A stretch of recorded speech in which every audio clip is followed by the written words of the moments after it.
Naitwa Vicky Msina, ni meneja mawasiliano wa Benki Kuu. Nimemfahamu marehemu Charles Hilary tangu mwaka 1994 kwa sababu mimi ni mmoja wa waanzilishi wa ITV Radio 1 na nilikuwa na marehemu Charles Hilary. Charles kwangu ni mwalimu, rafiki, kaka. Naweza kusema yani ni mtu ambaye tumekuwa tukifanya kazi karibu. Hata hivi sasa alivyokuwa katika Serikali ya Mapinduzi Zanzibar, bado tumekuwa tukifanya kazi kwa karibu, na hata mwezi uliopita tu nilikuwa Zanzibar na tumefanya naye kazi.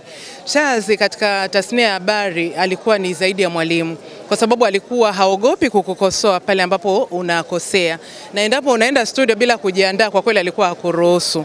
Na hata hivi ametoka katika tasnia, ameenda Ikulu kule, kuna wakati alikuwa akiona kitu anakutumia kabisa, anakuambia Daviki hichi kina ukakasi, tunatania pale, unaambia bwana mimi sasa hivi hata sitaki kusikiliza radio fulani au TV fulani kutokana na ile ukakasi ambao tunaona, kutokana na kwamba kuna baadhi ya waandishi wa habari wamekuwa hawafuati yale maadili ya utangazaji. Mtu hajiandae, anaingia studio bila kujiandaa, anasoma taarifa ya habari hajui jina, jinsi linavyotamkwa, lugha kuchanganya R na L imekuwa ni kitu cha kawaida. Yani kwa kweli kwa Charles alikuwa hivyo vitu akiona anapinga kabisa na haogopi kumkosoa mtu hadharani. Lakini baada ya kujiunga pale, yule bwana tulitokea kuwa karibu.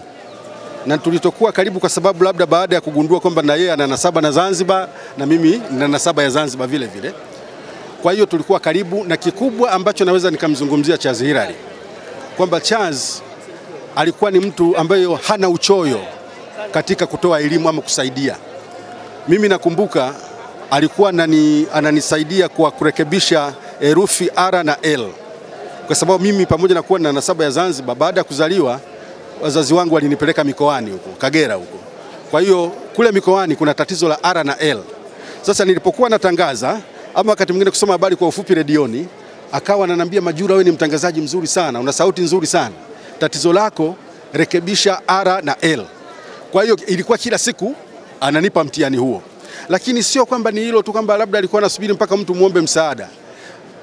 Charles alikuwa ni muumini sana wa lugha ya Kiswahili, kwa sababu alijaliwa kuwa na matamshi mazuri, kuwa na lafzi nzuri ya Kiswahili. Kwa hiyo ulikuwa ukiharibu kidogo tu lazima atakupandia, atakuelekeza. Lakini alikuwa anakuelekeza katika njia wakati mwingine kama ya utani, kama ya maskhara fulani, lakini ndio ujumbe wake unaupokea. Lakini kikubwa ambacho Charles nitamkumbuka sana ni kwamba ilipoanzishwa Radio 1 akahama pale. Waliama watangazaji kwa pamoja, nafikiri Mikidadi Mahmudu, Julius Nyaisanga pamoja na Abubakar Liongo. Na sisi baadaye tukaja kufuatia kujiunga na Radio 1. Naweza kusema kati ya wote tulioondoka Radio Tanzania wakati ule, aliyetikisa na kuleta mtikisiko Radio Tanzania alikuwa ni Charles Hilary. Kwa sababu gani? Yeye Mungu kamjalia kuwa na sauti nzuri sana, kamjalia kuwa na lafzi nzuri sana. Na kipindi kile yeye ndiye alikuwa anahusika kurekodi sana matangazo ya biashara. Wakati huo ni Radio 1. Sasa ilipokuja kwamba yeye akaondoka, kwa kweli ilikuwa ni mtikisiko mkubwa sana kwa Radio Tanzania. Lakini pia Charles namkumbuka wakati tuko Radio 1. Alitokea baba wa taifa Mwalimu Julius Kambarage Nyerere akafariki. Mimi nilikuwa ni mkuu wa kitengo cha habari na matukio pale Radio 1. Aliniambia, Majura, nakuamini na nakuamini kwamba huu msiba tutaukava vizuri kwa kutegemea mawazo yako. Aliniamini. Na kweli nilichonga ile wanasema roadmap, nikahakikisha ule msiba tumeukava vizuri. Kikubwa ambacho tutaendelea kumkumbuka Charles, alikuwa ni mtangazaji mzuri sana wa mpira.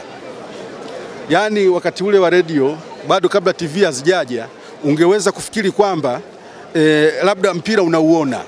Alikuwa anajua kuwavuta wasikilizaji ama msikilizaji kumvuta kwenye redio umsikilize bila kuchoka. Kwa sababu Charles kile ambacho angekifanya au alikifanya kiligeuka kuwa dhahabu. Iwe katika kuandaa habari, kutangaza mpira, na hata katika ubinadamu wake. Tumesikia wasifu kanisani, alivyojitoa kwa kanisa aliyokuwa kisali. Akiwa Zanzibar alipenda kushiriki michango mbalimbali ya kanisa lake ile la Ubungo. Kwa hiyo unaona kwamba Charles kwenye jamii alifanya makubwa, kanisani alifanya makubwa, kazini kwake alifanya makubwa.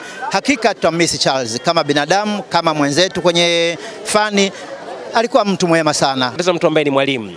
Katika sekta ya utangazaji watu wengi walimwona Charles kama kioo cha kufikia mafanikio ya sekta ya utangazaji. Kwa hiyo naamini kwamba sekta hii ya utangazaji kwa ujumla wake impoteza mtu ambaye ni mwalimu, amewafundisha watu wengi, alikuwa role model wa watangazaji wengi vijana chipukizi.